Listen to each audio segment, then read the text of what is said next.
గతంలో 2018 తర్వాత గెలిచినప్పుడే కేటీఆర్‌ని ముఖ్యమంత్రి చేయాలని చెప్పి తలసాని శ్రీనివాస్ యాదవ్ అంటారు. కొంతమంది బయటకొచ్చి మాట్లాడిర్రు.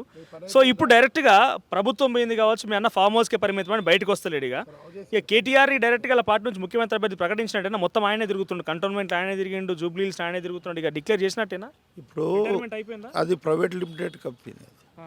ఆ ప్రైవేట్ లిమిటెడ్ కంపెనీలో ఒక 60 మంది గెలిచారు అనుకో, వీళ్ళే నేర్పిస్తారు. అరే నా పేరు చెప్పరా డాడీకి అని చెప్తాడు ఈయన. ఈయన కేటీఆరే చెప్తాడు. ఈయనకు అప్పుడే ఆయన చంపేసి ముఖ్యమంత్రి అయిదాం అనుకుంటు ఆ భయానికి ఇక అవుతలేడు అప్పుడు. అప్పుడు గిట్ట వీళ్ళు వేసిర్రు. నాకు లీక్ కాగానే నేను చెప్పిన పెద్ద ఆయనకు ఇట్లా కుట్ర జరుగుతుంది, వీళ్ళు ఏమి ఇచ్చినా విషం కలుపుతారు ఈ కొడుకులు.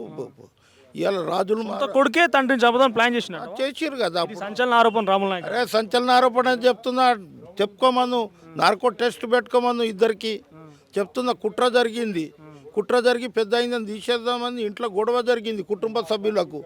అప్పుడు చెప్పినా నేను పెద్ద అయినకు, అన్న ఇది ఇట్లా కుట్ర జరుగుతుంది దించేయడానికి, అట్లా నా ఇట్లా ఊపుతాడు, ఇట్లా ఇట్లా ఇట్లా ఇట్లా ఊపుతాడు. ఊపి ఏం చేద్దాం తమ్మి మనం చేద్దామని చెప్తాడు. కొడుకు కంటే ఎక్కువ చూసి నాకు ఉన్న వాస్తవాలు నేను మాట్లాడుతున్నా మీకు. నేను ఎప్పుడు ఎమ్మెల్సీ అయితే ఎమ్మెల్యే రిటైర్మెంట్ తీసుకున్నాడా మరి? ఆరోగ్యమే రిటైర్మెంట్ చేస్తుంది కదా. డబ్బులు ఎక్కువ సంపాదించవద్దు, ఎంత ఉంటే అంతనే ఉండాలి. పిల్లలకి ఎక్కువ డబ్బులు ఇచ్చినాం అనుకో చెడిపోతారు.